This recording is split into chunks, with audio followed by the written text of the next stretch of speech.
les tengo información, algo que me pareció muy curioso, y es que apenas uno llega, yo llegué hace menos de una hora, apenas uno llega al aeropuerto aquí en San Salvador, por todas partes, Vanessa, Fraile y Carolina, hay imágenes, fotografías, como una especie de mini espacio dedicado al presidente Nayib Bukele. Eso no me había tocado en ningún aeropuerto, seguramente cuando uno va al despacho o a los sectores donde realmente es una casa de presidente lo ve, pero aquí desde Vanessa, desde que usted se baja, todo tiene imágenes, fotografías y espacios dedicados a Nayib Bukele, y usted pues habla con la gente. Tuve la oportunidad de hablar con la persona que me trajo una hora de trayecto y me decía que efectivamente aquí aman a Nayib Bukele, que están completamente de acuerdo que El Salvador en general se ha vuelto un destino turístico, gastronómico que está en crecimiento, la gente vive muy segura, vive muy feliz. Él mismo me contaba que hasta sus 14 años había abandonado el país porque a él lo habían amenazado y a sus amigos, varios del colegio los habían asesinado simplemente por la guerra entre las pandillas. Usted no podía cruzar de una calle a otra simplemente porque si usted pertenecía a un barrio donde estaba el 16, perdón, o los que eran de la partida contraria, pues simplemente usted podía ser cualquier persona inocente, vendedor, las personas de la gasolinera que cruzaran hacia la otra línea, pues simplemente terminaban asesinados. Para ellos, lo que es El Salvador ahora, y uno se da cuenta por lo poco que he visto, es que no solamente la gente es muy amable, sino que viven con mucha tranquilidad, son personas supremamente pacíficas, y ellos pues se sienten orgullosos de lo que ha hecho desde el 2019 Nayib Bukele aquí en El Salvador. Pues sí, con una cantidad de críticas de violaciones a los derechos humanos, pero la verdad es que eso que está haciendo usted, Michelle, de llegar a El Salvador, de coger un taxi sola en el aeropuerto, de irse, de dar una vuelta, de caminar por las calles, eso hace mucho tiempo no se podía hacer en El Salvador, porque tenían pues lo que se llamaba la Mara Salvatrucha, que eran unos hombres supremamente violentos, muy tatuados, así como Fraile, por eso nuestra preocupación de que Fraile vaya a El Salvador. Y esa es una de las arbitrariedades de Bukele, en realidad, que a la gente que está tatuada la metió presa, porque sí, porque le pareció que hay que meterlos presos. Entonces... Sí, y lastimosamente, Vanessa, la semana pasada que hablábamos de esa ley de que ahora los niños de 12 años podrían ser condenados a cadena perpetua. De hecho, aquí la gente, las personas del hotel con las que conversaba, todos están de acuerdo, porque muchos confirman que niños desde los 9 años ya eran pandilleros. Si usted aquí pertenece a una pandilla, que ya eso es declarado como un delito, solo por pertenecer a cualquier tipo de pandilla, usted ya tiene 20 años mínimo. Si usted es cabecilla de la pandilla, tiene 40. Y si se le comprueba pues cualquier homicidio, en fin, pues aquí tienen personas que están condenadas hasta 1.200 años, que suena un poco ridículo, pero esa es la cadena perpetua aquí en El Salvador. Sin embargo, sí es cierto, Vanessa, que es imposible no dejar de poner el ojo sobre todo en el tema de derechos humanos, porque lo que hemos visto en las imágenes del sector son personas en una situación de hacinamiento. Aquí no pueden, básicamente lo que ellos dicen es que los deshumanizan y les quitan cualquier tipo de privilegio a que cualquier ser humano pues estaría acostumbrado, simplemente como el derecho a tener su espacio propio. No tienen ningún tipo de privacidad, todos hacen sus necesidades, digamos que presos. Sí es una situación bastante complicada, pero también es lo que ellos dicen, es el precio que ellos pues están dispuestos a aceptar, si eso garantiza la seguridad de poder caminar libremente por las calles de El Salvador sin sentir que los van a asesinar. Bueno, lo que les estaba tratando de decir ahora, que estaba elaborando bien el argumento sobre lo que está ocurriendo con la campaña de Cepeda, Paloma, Abelardo, todo esto, es lo siguiente. Primero, pues es verdad, los periodistas llevamos toda la vida haciendo debates. En este programa, pues antes cuando estábamos a las 10 de la mañana, ¿cuántos debates hicimos, Carolina?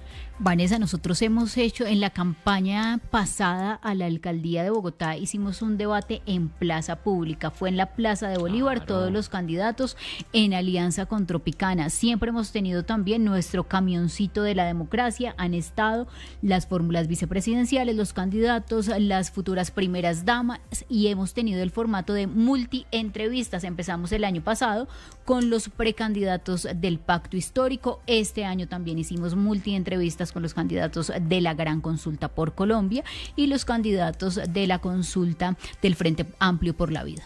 Por eso, y nunca, no sé, pero a mí nunca, ningún candidato se me ha quejado que haya dicho que es que somos parciales, que es que no dejamos hablar. No, todos los candidatos, desde que yo tengo conciencia, han pasado por Caracol Radio, bajo los programas que he dirigido, y han podido hablar, han podido expresarse, han dicho lo que han querido. Los debates han sido siempre con un respeto muy profundo, porque además el objetivo de esto pues es cuál, que la gente pueda escuchar las propuestas. Esta ha sido una campaña de manera muy particular, muy polarizada, demasiado polarizada y con unas agresiones muy fuertes, y los debates se están dando en el Congreso, pero es que en el Congreso no está Abelardo La Espriella, que también es un rival muy fuerte. Pero lo que le quería contar, Carolina y Fraile, es que, por ejemplo, a uno obviamente le filtran encuestas todo el tiempo, ¿no? Todo el tiempo le filtran a una encuesta. Mediciones internas. Mediciones internas. Pues le voy a decir que tengo la medición interna de 2 campañas. Y en las 2 campañas, por lo menos la que tengo hoy, Cepeda se mantiene, Abelardo sube y Paloma baja. Entonces, a mí me está dando la sensación de que la campaña de Abelardo ya se dio cuenta que probablemente su rival vaya a ser Abelardo y no Paloma. Entonces dice, nos toca hablar, porque si no, pues, es decir, ahí es una contienda de todas formas muy fuerte. Hay mucha gente que piensa que Paloma le ganaría más fácil a Cepeda de lo que Abelardo le ganaría, pero en un par de encuestas internas que yo, Vanessa de la Torre, vi hoy, el que está subiendo de manera muy significativa es Abelardo.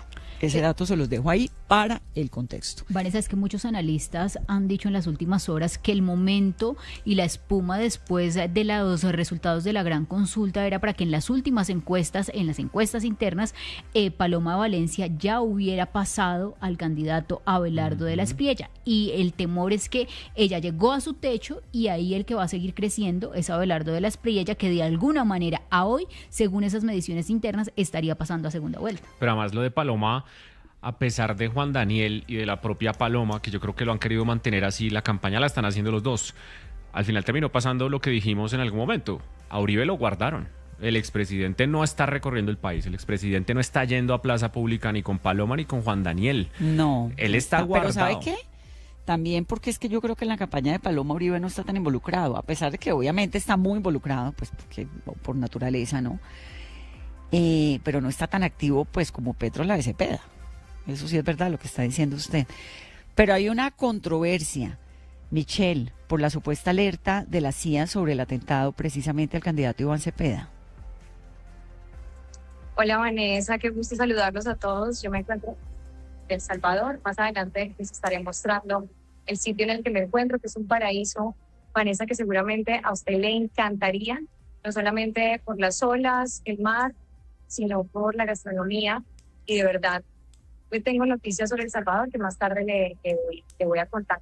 Por ahora, como usted mencionaba anteriormente, hay toda una controversia que al principio parecía ser una amenaza contra la familia del candidato presidencial Iván Cepeda, se ha convertido en una desinformación por parte del gobierno colombiano. Lo que asegura el representante del gobierno estadounidense y ministro de Defensa es que efectivamente ellos no tienen en su conocimiento ningún tipo de amenaza contra el candidato Iván Cepeda. Lo han anunciado en las últimas horas. Ellos dicen que desde la CIA y desde el Departamento de Seguridad han comprobado que no se tienen registros de dicha amenaza.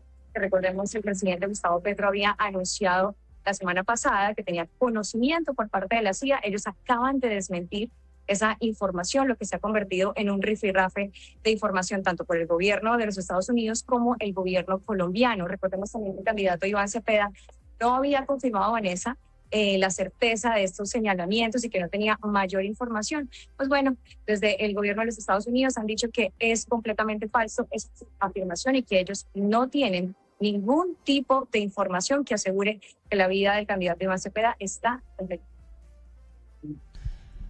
Bueno, y usted, cuidado, termina en el SECOC, ¿no?